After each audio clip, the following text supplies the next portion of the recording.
comments from our athletic director, John Cohen. First, just a reminder, if you could, please silence your cell phones. After John speaks, we'll have a photo opportunity with John and Coach Golesh up here in the front. We'll follow up with some comments from Coach Golesh, and then we'll take questions. Questions will be only for the media. Media members, if you can, raise your hands. We'll bring you a microphone. Please, for the benefit of Coach, identify yourself. I'll call on you, moderate from the side, and we'll move through that. So thanks again, everybody being here. And with that, I'll bring up Athletic Director John Cohen to get us started.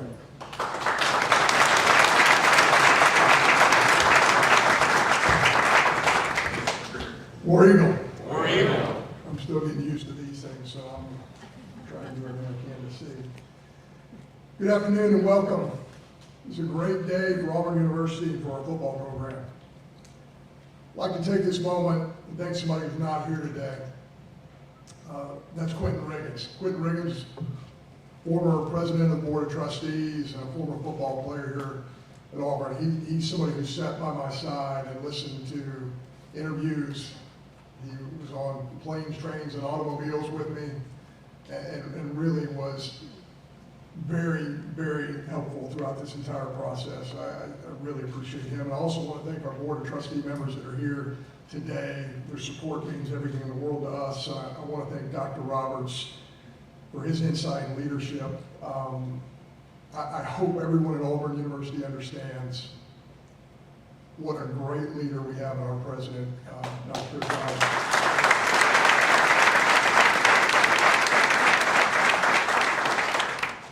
And I want to thank my wife, Nell, because this is probably the 20th Thanksgiving in a row that I've ruined for her and our family. Love you, baby. I want to thank the Auburn family, and most notably our fans. The passion and support of our fan base is unlike anything I've ever seen or experienced throughout the country in college athletics. When we began this search 4 weeks ago, I was asked what characteristics we were looking for in Auburn's next head football coach. Somebody told me I would use the word edge 11 times. I think it was 13. What does that mean? We're looking for somebody who's highly competitive, somebody who has a blue-collar mentality, somebody who's hard-nosed, somebody who's intelligent, strategic, forward-thinking, a developer of talent, a program builder. That describes our next football coach, our new football coach, to a T. Early Sunday morning, when we offered Alex the position and this opportunity to Auburn, he accepted immediately. And during his first team meeting yesterday, he looked into the eyes of our football team and said, "This is a dream come true to be at Auburn." Winning organizations are built by those who want to be here. Alex Golesh wants to be at Auburn, and Auburn wants Alex Golesh to be here.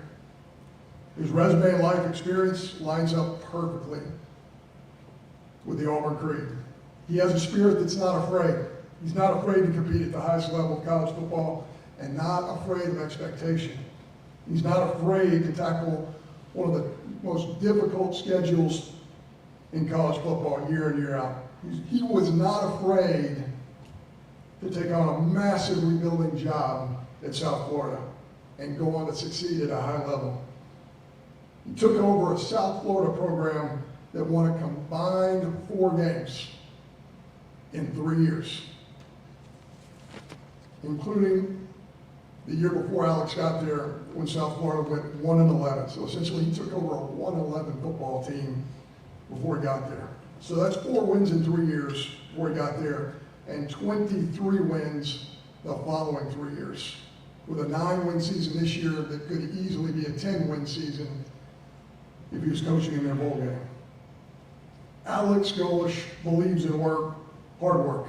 The past 20 years, he's climbed the ladder from student assistant to GA to assistant coach to coordinator to head coach. His story personifies the American dream. Coming to our country as a young boy, watching his parents start over and sacrifice to provide Alex and his brother with a better life. Alex saw their work ethic, and he made it his own. He's an elite recruiter with experience coaching both sides of the ball. Both sides of the football. He has SEC experience. 4 years ago, his offense in Tennessee was ranked #1 in the country. His quarterback this season threw for 3,000 yards and rushed for 1,000. To put that in perspective for all of you, that's been done 12 times in the history of college football.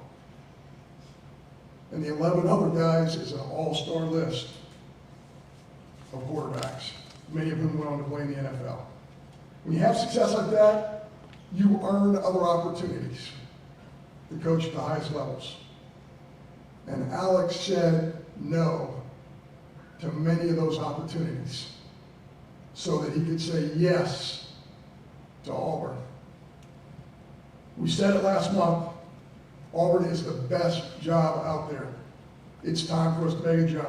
It's time for the football program to give this fan base, which is the best in the country, exactly what it deserves. That starts today, it starts right now, and it starts with Alex Golesh, the 33rd head football coach in Auburn history. Please welcome Alex, his wife Alexis, their children Corbin and Barrett, to the Auburn family. War Eagle.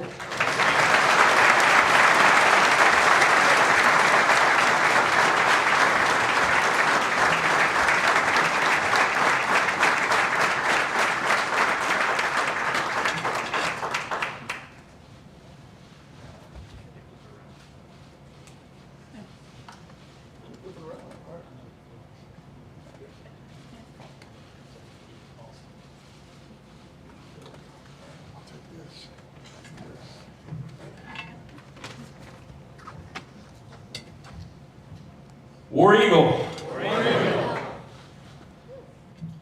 I am so humbled and so grateful to be standing in front of you today. It's been a fascinating, let's call it 35 hours.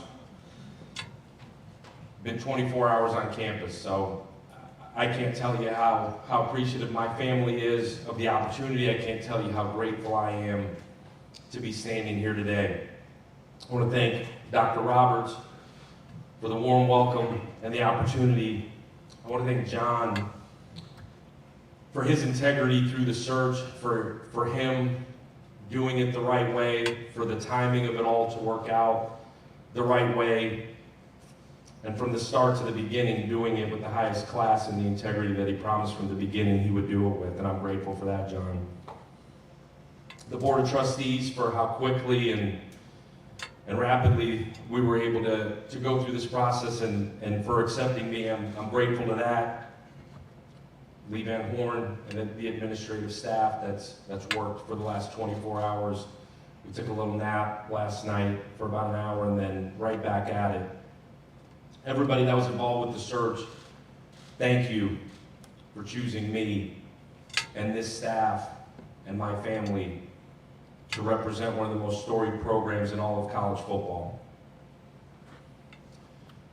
The Auburn Creed: work, hard work. I believe in Auburn and love it. John tells the story of my family coming to the U.S., and I told the staff, I hate talking about myself. I don't ever want to stand up here and talk about me. I want to stand up here and talk about this program, Auburn University, and more importantly, our players.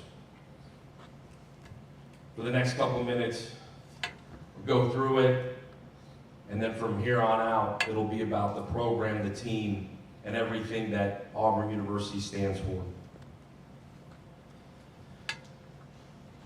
I want to thank the most important person in my life and my rock, and the one that allows me to go to work and, as she says, hang out and do football with my buddies.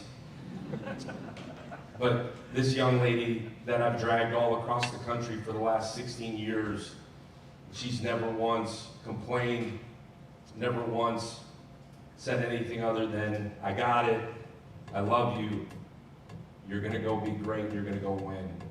And my wife, Alexis, she's a rock star. My kiddo, yeah.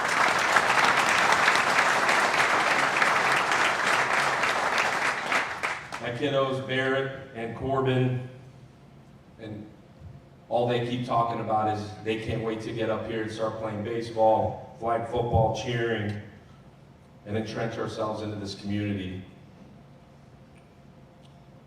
I don't know if this community is ready for Barrett Golesh, but it'll be a hell of a ride.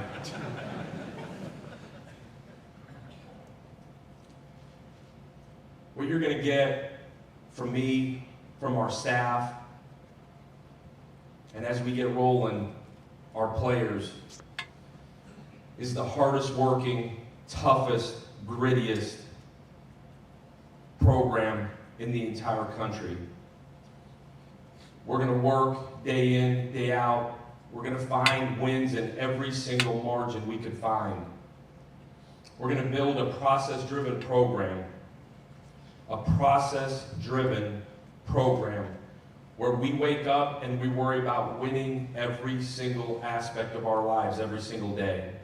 I truly believe that if you buy into a process, a way of doing things day in, day out, from the moment you wake up to how you come in, to how you attack your relationships in a building, to how you attack the weight room, sports medicine, nutrition, the film room, the teaching, and then certainly the work on the field. If you buy into eating right, sleeping right, hydrating right, outworking people in the things that nobody else sees, the end result will happen. A lot of the time you don't control the end result. You control your daily habits, you control your daily process. And if you keep pouring into that, day in, day out, day in, day out, us as a staff, the student athletes, everybody that touches our guys, at whatever point the process will pay you back. We're also going to have a hell of a lot of fun doing it.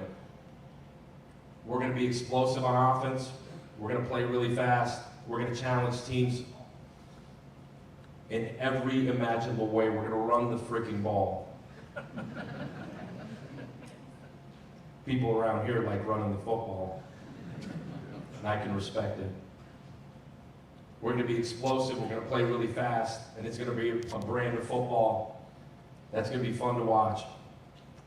Defensively, we're going to be just as fun to watch. We'll be aggressive, create explosives, create negatives, create turnovers. We're going to be the most violent freaking team on the football field every single Saturday. We're going to be different on special teams. We're going to create explosives on teams. It's going to be a huge difference in why we win.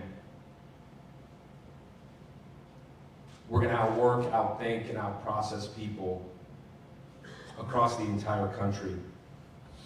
I told the guys yesterday in our team meeting that at whatever point we're ready to be a player-driven program. Player-driven. I think in my time, as I've gone through this journey, I've been involved in every aspect or at every level of this thing. The one thing that remains the same is when it's coach-driven, when it's driven, the culture, the standards of everything in the program is driven by the coaches, by the support staff. You max out. Whatever that number of wins is, you max out. When the standards are upheld within that locker room, within each position meeting room, in every aspect of their lives, when it's driven by the players, we'll bring a national championship here to Auburn University.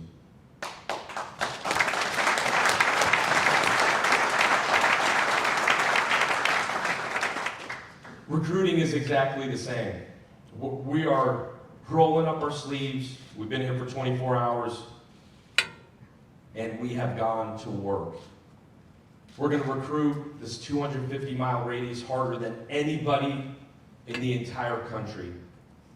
The high school football within these 250 miles is nothing short of elite. I've been in this part of the country for a long time. I've recruited this part of the country for a long time. Our staff, as it all comes together, is going to have a giant footprint in this 250-mile radius around campus.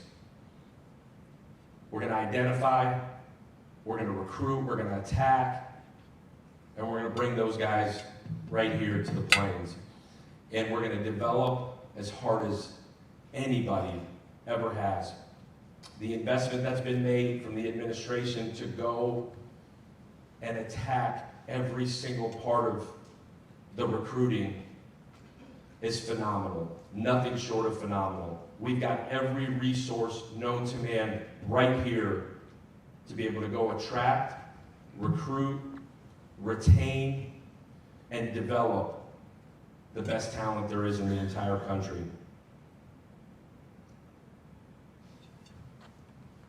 22 straight sellouts here at Jordan-Hare Stadium. 3 straight years of sold-out season tickets. The support is real. You could feel it walking in here this morning.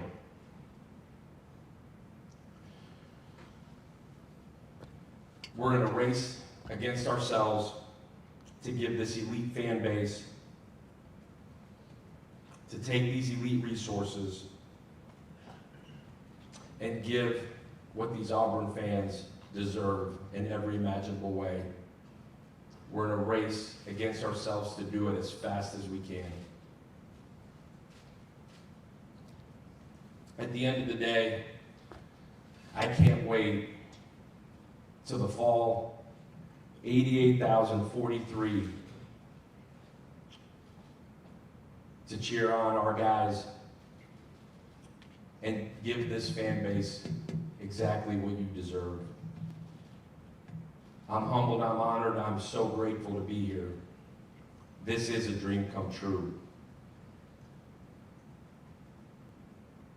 To be the head football coach at Auburn University, to represent this fan base, I'm beyond grateful for you choosing me, John. I'm going to pay it back tenfold, man.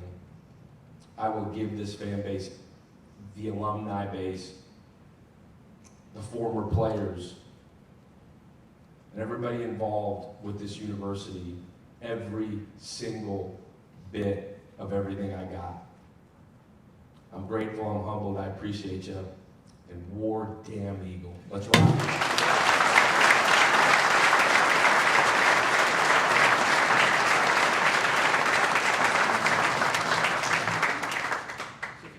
Raise your hands. We'll go ahead and get a microphone to you. We'll go ahead and start. We'll start with Jason right here in the front.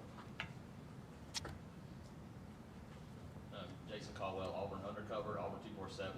Alex, when you talk about your offense, you described it a lot, but just for fans that haven't seen it, a couple of words that when you come to mind when you think about your offense and what it does on the field, how would you describe it? Yeah, I would tell you the foundation of it is everything starts with the run. We find ways to run the football. We find ways to create matchups in the run game. Off of the run game sets up everything downfield in the pass game. We use the entire width of the field. We'll condense it, we'll expand it, and we use tempo to our advantage. Put this defenses to a disadvantage.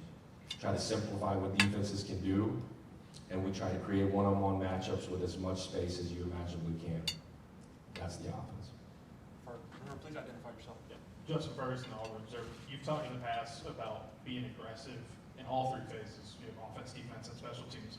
Kind of walk through that and just how important it is for you to be a team and have a team that does that in every area, not just on the offensive end. Yeah, Justin, I think the most important thing from whether it's offense, defense, or special teams, it all has to complement each other. When you talk about complementary football, it's got to match.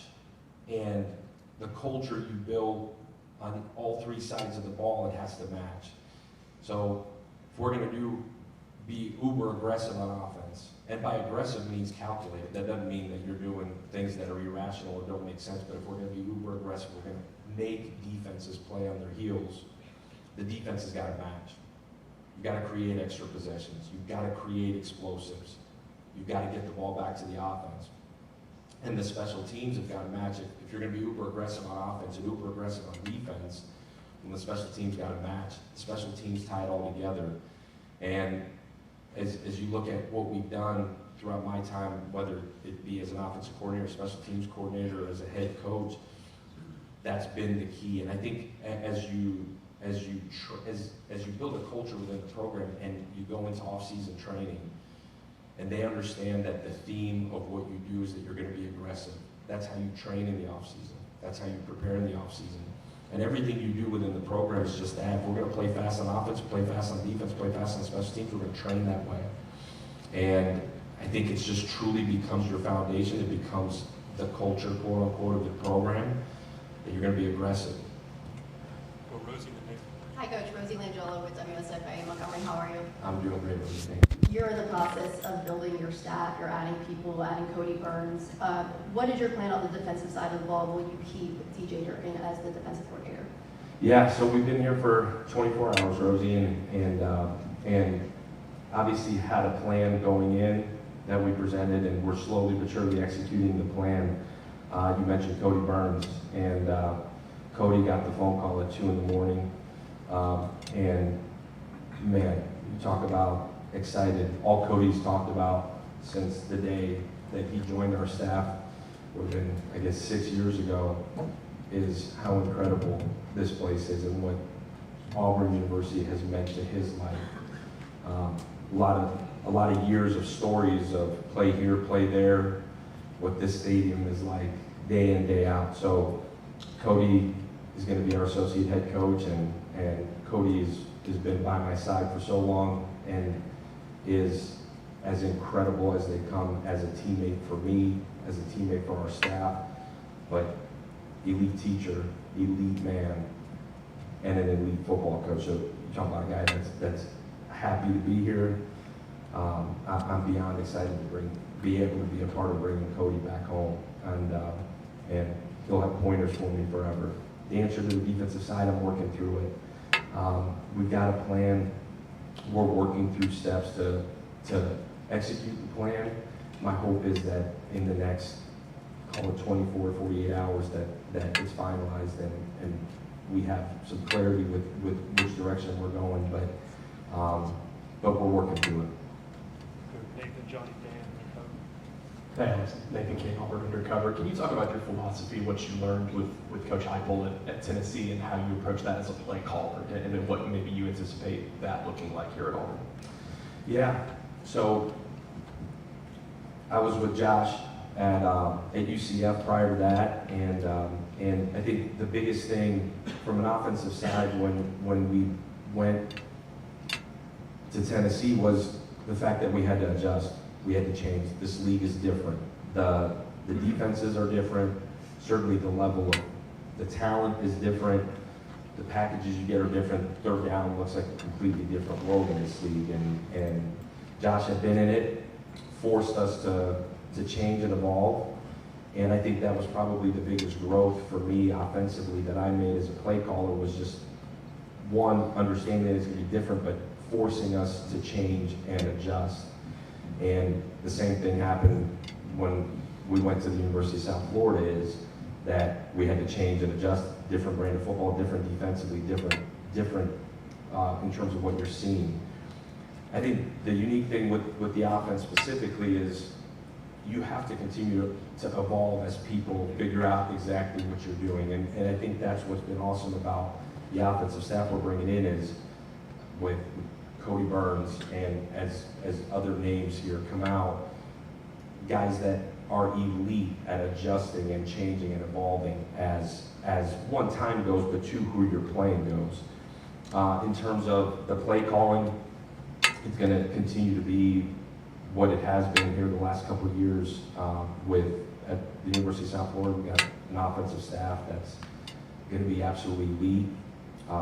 Large chunk of which is coming with, and those guys will absolutely crush in. Our offensive coordinator will call plays, and everybody else in that room will have a ton of input. And I'll be honest with you, even going back to to the Tennessee time, it's always been a collaborative effort. Our offensive line coach is crazy involved, receiver coach crazy involved, quarterback coach crazy involved. We got young coaches that are crazy involved. And when you get into a game, there's so much conversation in between drives.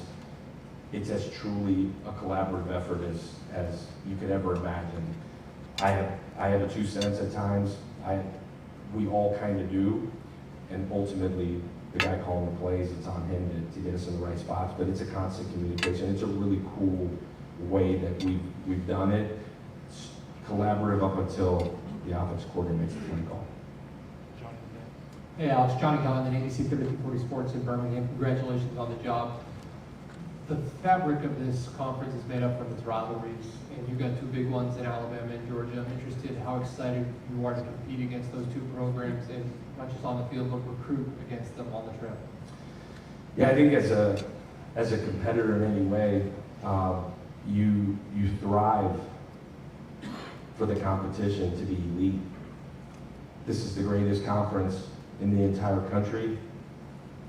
The rivalries you just mentioned are the greatest rivalries in college football. Hair on my arm just stood up thinking about the Iron Bowl.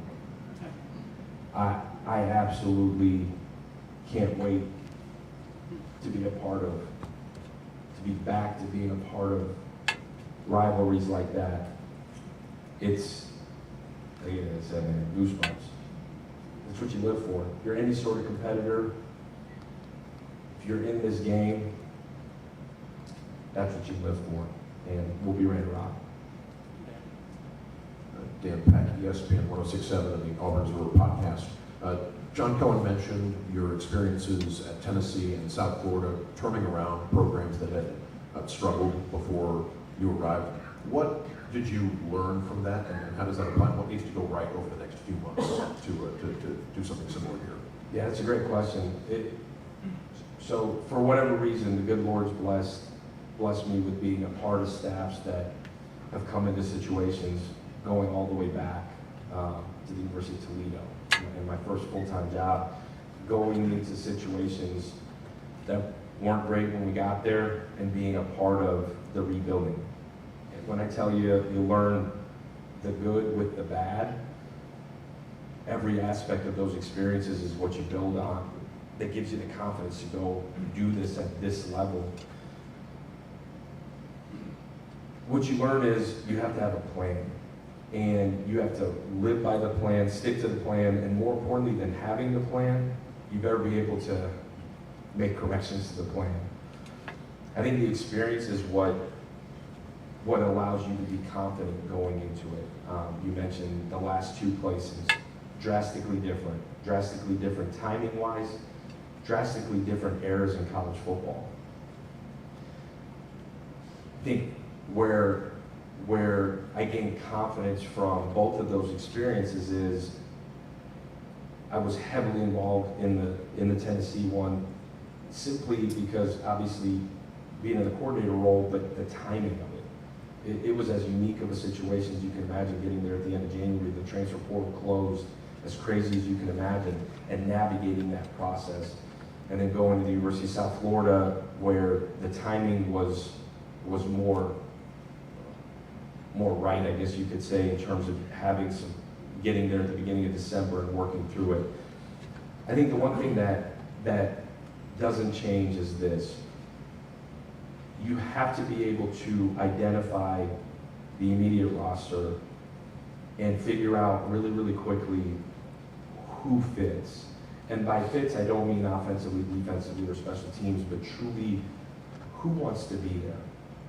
Who is at least got a chance to buy in to what you're doing. Understanding that when you come into a situation where the success wasn't flowing, change has to be made.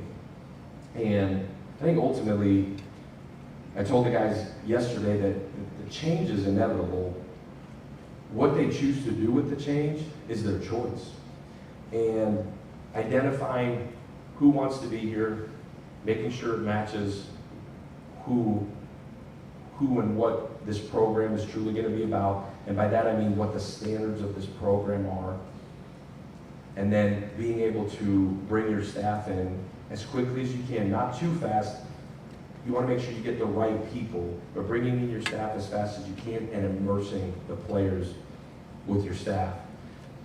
At the end of the day, you have to have the plan coming in, be able to adjust with it, and we're on our 23 of the plan right now.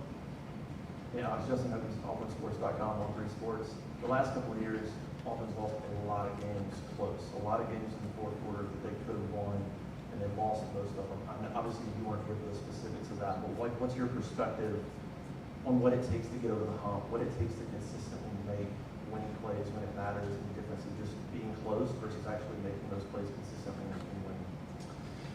Yeah, I think the biggest thing when you talk about closing out games, finishing, is a mindset.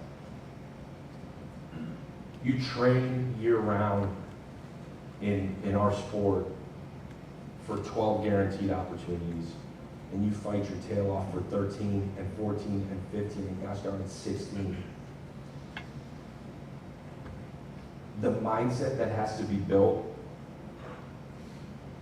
the level of accountability that trains discipline within a program is what prepares you for the fourth quarter. You have to train it. We're going to train the fourth quarter part of what you do starting the very first second that we start in January with our guys. And it starts with winter workouts into spring, certainly in the summer, and what that looks like in terms of training discipline day in, day out. And then fall camp is the final piece of that, but you train discipline daily to be able to go finish in the fourth quarter. That piece of it is simply who wants it more. There's obviously a scheme part of it. There's certain things and margins that you've got to be able to go win. Finishing in the fourth quarter is a mindset. This game is still a one-on-one game. You got to want it more than the other guy, and you got to train it. And we've got to train it better than anybody in the country. We have Scott, Bill, Jay, and Davis. We're working our way back up. Scott Griffin, CBS 42 in Birmingham. I'm curious as to your recollections of your dad and mom when they come here, and build a life, do the things you have to do, stake a claim, so to speak, and how that impacted you and what elements of that you take when you go to South Florida, coming to Auburn, and basically doing that kind of thing. Yeah, there's so many emotions that go through when I think about my parents who dropped everything in 1991 to bring me and my brother here and give us a better life. I think what was going on at that time, they didn't want us to have anything to do with it. And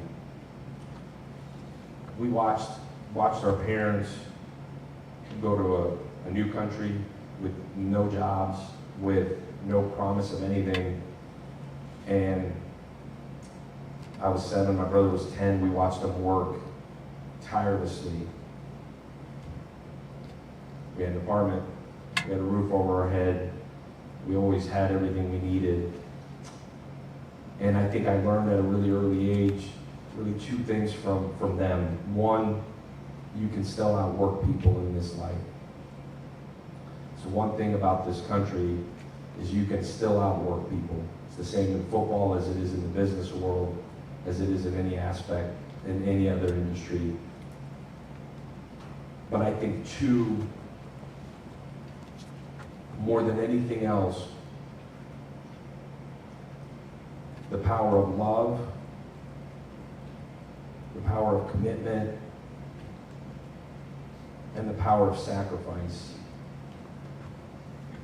resonates in every aspect of society. You just go out and work people, and you love on people, give more of yourself than you ever take, you can change people's lives. And ultimately, amongst all of the craziness in college football, the one thing that hasn't changed is these young guys still want somebody to love them, help them get better, help develop them, and know that somebody cares, build a level of trust that they'll do anything for you because they know you'll do anything for them. And that's what I learned from my parents. Bill Cameron, ESPN 1067 here in Auburn. You spoke to it a little bit, but the calendar right now is crazy. Talk about prioritizing with staffing, retaining players, preparing for the transfer portal. And oh, by the way, signing period starts in less than 48 hours. Is that it? I don't know. Probably. And we'll eat after that. Yeah, again, I think the most critical thing that was asked earlier is to have a plan going in and give John credit and his search committee. We want to know the plan. And we've got an incredible support staff that's helped put this plan together, but when I tell you minute by minute, we're getting close. Minute by minute, we've got mapped out the entire 6 months as we go forward. These first really 7 days are as critical as anything else. You're right. Hiring a staff, recruiting for signing day Wednesday. I think more important than any of that is meeting with our current players here and truly, a lot of these guys we know, a lot of these guys are in the same footprint that we've been in for a long time. So a lot of these guys, in some capacity, you know, somebody on our staff knows through the recruiting process from the beginning, but some of them we don't. And so that is the priorities, our current players here, which is why the first thing we did when I got in, was went and talked to our players. From there, the class that's committed and maybe wavering a little bit, working through that part of it, working through the guys that we had been recruiting at the last place that are maybe committed elsewhere, trying to make sure that Wednesday is the very best that it possibly can be. And then lastly, as you get a break in between using the restroom and trying to eat a Dorito, you're trying to finalize hiring a staff. And all of that, you're truly bouncing back and forth. But again, I think the most important thing, and I can't say this enough, is the current players that are here. Because these are the guys that have the most immediate choice to make right now. Is either I'm going to stay here and keep with it and build something really, really special, or, man, I don't know if this is for me, but I think my most important priority is our current players. That, not to me, but to whoever said, I'm coming to Auburn, and I'm part of this Auburn family, and I want to do this the right way here. So now, everything else comes after that. But that's pretty much it. Hey Alex, congratulations on the job. Davis Baker, WSFA in Montgomery. Quarterback play has been inconsistent here at Auburn over the last couple of years. Why have you had so much success with your quarterbacks, and what do you make of the room so far? Just your initial thoughts. Yeah, I think quarterback play is so much about putting a system together that fits the quarterback. I think so much in college football is about when we run a system, this is what we do, and this is how we do it. I think elite coaches can say, man, this is the best quarterback that we got, and now let's tailor a system to him. And it's truly the same for every other position, is making sure that you're fitting your system around the quarterback. I think that's what's so unique about what we do offensively. When you really study us and you look at what we do, it's not, we talked about being able to adjust earlier, but it's not plug and play. What we do schematically changes year to year. It grows as the year goes, as the quarterback grows. It grows as you have injuries potentially, and you got to be able to adjust personnel settings. It's always going to be about players, formations, plays offensively. The quarterback is certainly the most critical piece of that. We've been fortunate to have high-level quarterbacks in the last 10 years or so that have played for our staff. I think part of that is recruiting the right guy. Part of that is elite development at that position. And And the two guys that are coming in to work with the quarterbacks are the best I have ever been around, which is why they're coming to Auburn. And I think fitting a system around whoever ends up being the one, and then ultimately the 2 and the 3, will be absolutely critical to our success this fall. You look at a room that's uber talented, young in some ways, experienced in some ways, and as we work through and navigate truly who wants to be here, who wants to continue in their development under this coaching staff, I think we'll have more clarity here in the next, I would say, week and a half in terms of that. We've met with a majority of the guys that are here. We're going to finish here this morning, and then really try to make some decisions in terms of who wants to be here, who truly doesn't want to be here, and then we'll figure out how to attack the room after that. It's time for a couple more. We'll go Jay, Philip, Joe.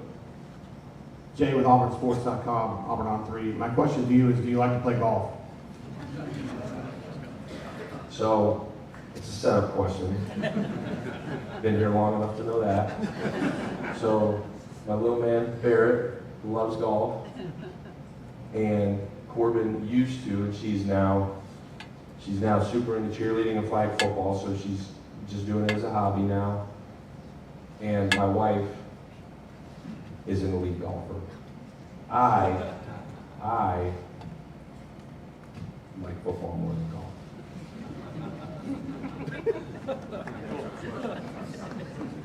And I'm terrible.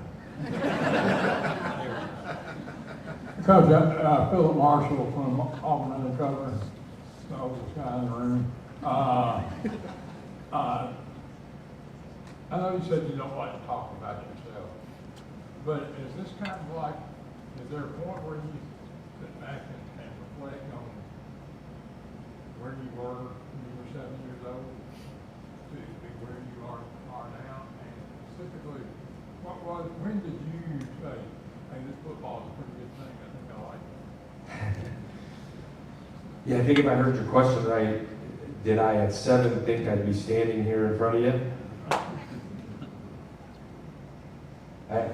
I think this moment standing here in front of you for me is incredibly surreal. I've dreamed of this moment. I don't know if I did at 7. I think at 7 I was just hoping I could get a new Nerf ball that I could play football with, but I think for me, I wanted to coach because I had incredible coaches growing up. I had elite examples of what men of character that care about young people, that give more of themselves than they ever take. I had some incredible examples. Some of them are going to be on our staff. And I think as I got into college and really started to think about what I wanted to do, I wanted to coach. And ended up coaching high school football to start. And then I realized that the 3 to 6 p.m. is what I was really excited about. The 7 to 3 p.m. or 7 a.m. to 3 p.m. I actually didn't care for because all I did was think about football the whole time. And I had some incredible opportunities as I've gone through this profession that I just continued to immerse myself in the game, and here we are. Joe, then Mike in the back. JoeGoodmanAL.com. I just wanted to know how long it was going to take you to beat Alabama, but I'm going to punt to our beat writer, Peter, so we can have a question. Peter Rodriguez from AL.com. When you were deciding whether or not to take this job, how much was what Auburn has on the current roster, how much did that impact your decision? I think the biggest factors that go into choosing a job is, number one, alignment. That's where it starts, and I'm not avoiding the question, but alignment, meaning is who you're going to work with, gonna lock arm in arm with you, have the same vision that you do. Is it aligned from the top, where the commitment that's being talked about is elite? And that was factor number one in terms of making sure the situation we walk into was aligned and there was a real commitment to winning. And not just kind of winning, but an elite commitment to being the best in the country. There wasn't anybody like this place in terms of alignment and commitment. Number two is there support? Is there real authentic support? And what I saw Saturday night at the end of that on the TV was the greatest atmosphere in college football. When you combine that, you can win at a high level. The current roster is certainly something that you look at. I think as you evaluate it, it's important to have a foundation, but I think it's the third of what was important, at least to me and our staff and my family. Last question. Coach Michael Giddens, Auburn. You, War Auburn. You talked a little bit about quarterback earlier, but can you talk about your approach to QB, vetting out the right QB, and then making a decision about whether to go to the portal to bring in a trigger man and sort out who is the best guy to run your offense this next fall? Yeah, are you saying in general, what are you looking for in a quarterback? I'm saying, how do you figure out who the right guy is? I mean, you're inheriting Deuce Knight. You've got Ashton Daniels, who they say is red shirt. But you're always looking to bring in competition. How do you vet that out this spring and make sure you get your guy as early as possible so you know what you're working with going into the fall? And you talked about tailoring an offense around the strengths of that guy. So you got to pick that guy. How do you get to that guy as quickly as possible? Yeah, I think that's a great question. I've been in situations where you knew going into spring who your 1, 2, and 3 were. We were in that boat a year ago. I've been in situations, more times than I can even think of, where it went all the way through August. I don't know if you can rush that part of it. I do know this. You want to have the best competition you possibly can in a room. Because if you do, you let these guys compete, give them every opportunity to grow, develop within the base foundation of what you are from a system standpoint, and then you pick the guy that you feel like gives you the best chance to win. And there's so many factors that go into that. There's obviously the mental side of it, like who can process it faster than anybody else. There's obviously the physical component to it. And I'm not telling you that you don't know, but I don't think you can rush that part of it. There's some talented dudes sitting in that room. They have tape, certainly at this level. We're evaluating it like crazy. We evaluated it coming in. I think the biggest thing that we've got to figure out right now is the competition part of that. Are you going to add somebody else? Are you going to add multiple people? And at the end of the day, the competition will take as long as it needs to. I think in the perfect world, you'd love to know in January. In our situation here, we won't. And we probably won't till August, I would imagine, unless spring ball carries out in such a fashion that you'll know. All right, thank you, Coach.